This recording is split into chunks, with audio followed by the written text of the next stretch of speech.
नमस्कार साथियों, मैं बाल मुकुंद धुरिया। वैसे तो अमूमन हम लोग हमेशा राजनीति पे बात करते हैं और राजनीति के उठापटक और क्या हो रहा है क्या नहीं हो रहा है इस पे चर्चा की जाती है। लेकिन आज अचानक दिमाग में आया, मैं कई इस समय प्रवचन देने वाले बाबाओं को सुन रहा था। तो चाहे मैं नाम नहीं लेना चाहता, आप जानते हैं बहुत सारे बाबा अपनी बात कहते रहते हैं और लाखों लाखों की भीड़ को संबोधित करते हैं। इधर नवरात्रम का महीना है, दुर्गा पूजा चल रहा है और लगातार मैं देख रहा हूँ कि समाज का एक बड़ा हिस्सा इसमें भाव विभोर है और दुर्गा माँ की पूजा, महिला शक्ति की या शक्ति की पूजा करने में एकदम लीन है।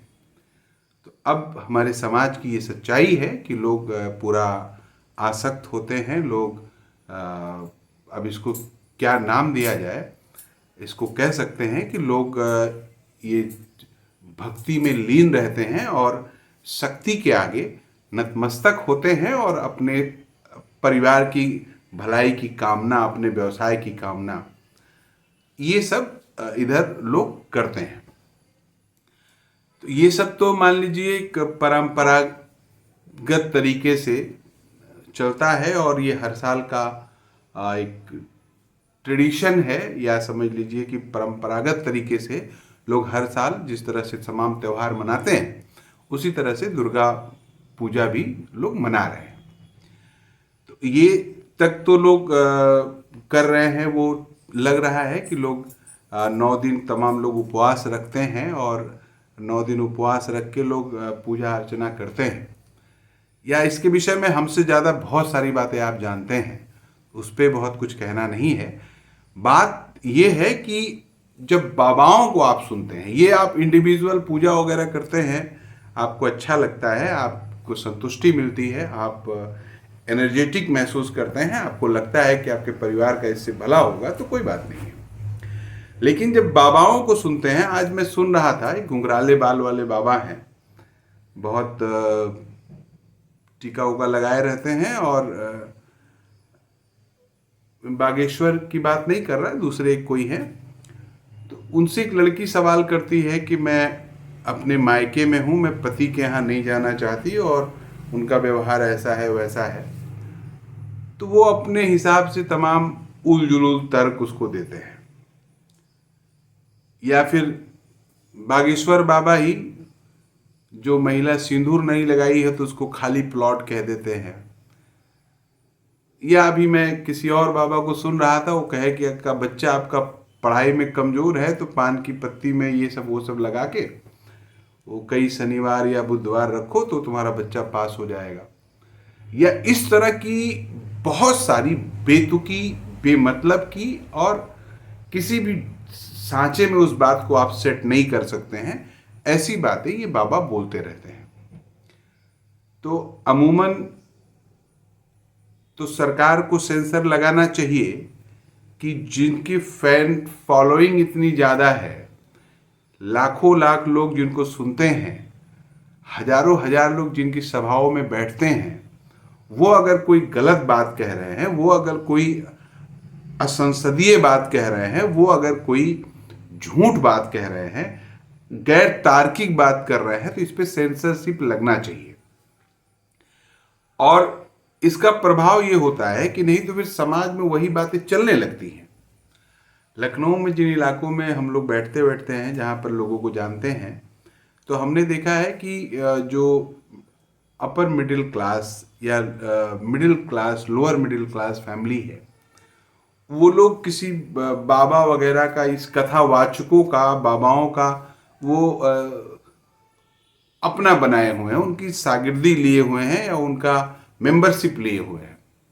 उनकी कही हुई तमाम बातों को लोग मानते हैं और अपने इर्द गिर्द प्रचार भी करते हैं, अपने इर्द गिर्द उस बातों को फैलाते भी हैं। तो एज ए ह्यूमन बीइंग, मनुष्य होने के नाते आपको भी पता है कि कुछ चीज़ें करेंगे तब होगी। पैसा पेड़ से नहीं आएगा, पैसे के लिए कमाना पड़ेगा, श्रम करना पड़ेगा या उद्यम करना पड़ेगा, तब पैसा आएगा। आप अस्वस्थ हैं तो उसके लिए दवा लेनी पड़ेगी, सही से ट्रीटमेंट करना पड़ेगा। और अगर आप मानसिक परेशान हैं तो उसके लिए भी आपको मानसिक असंतुष्टि है तो जो संतुष्टि वाला हिस्सा है वो जब आपका पूरा होगा तब होगा।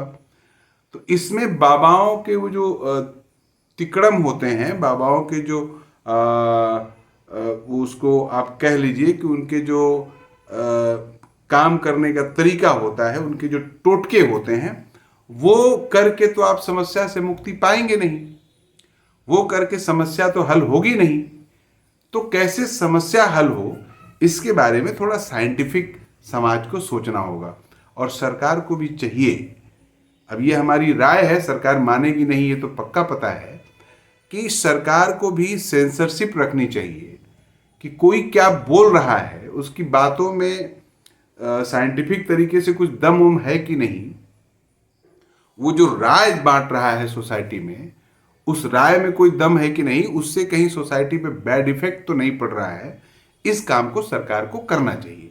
जैसे फिल्मों पे सेंसर आप लगाते हैं कि इस दृश्य से समाज में ये दिक्कत पैदा हो जाएगी, तो फिल्में तो जो प्रभाव डालती ही हैं, लेकिन बाबाओं का भी प्रभाव उससे बहुत कम नहीं होता है, उसका भी एक दायरा, बड़ा दायरा है। और तब उनके ऊपर भी सेंसरशिप लगनी चाहिए कि वो कहते क्या हैं और उसका क्या प्रभाव पड़ता है।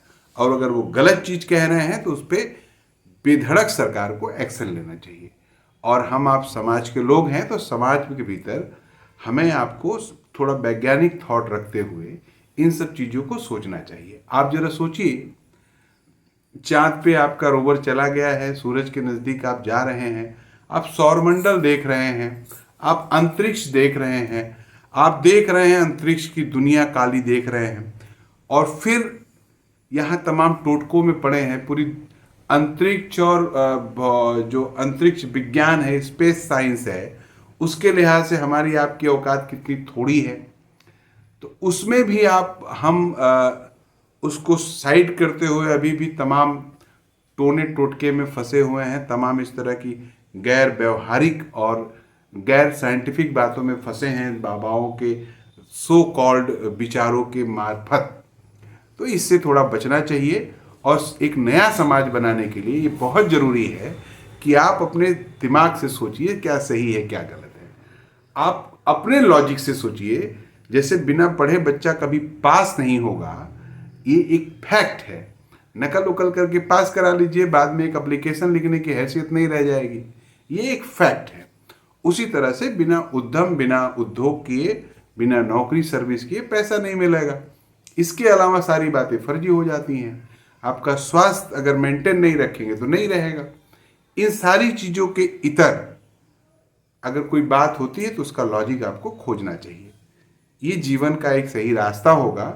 और ख़ास करके हम नौजवानों से कहना चाहते हैं, नौजवान बच्चे बच्चियों से कहना चाहते हैं, आपको ज़्यादा ध्यान देना होगा। खबरदार किसी की केवल कही बात को मत मानिए, अपना भी दिमाग लगाइए, खुद सोचिए कि क्या ये पॉसिबल है तो फिर आप करिए।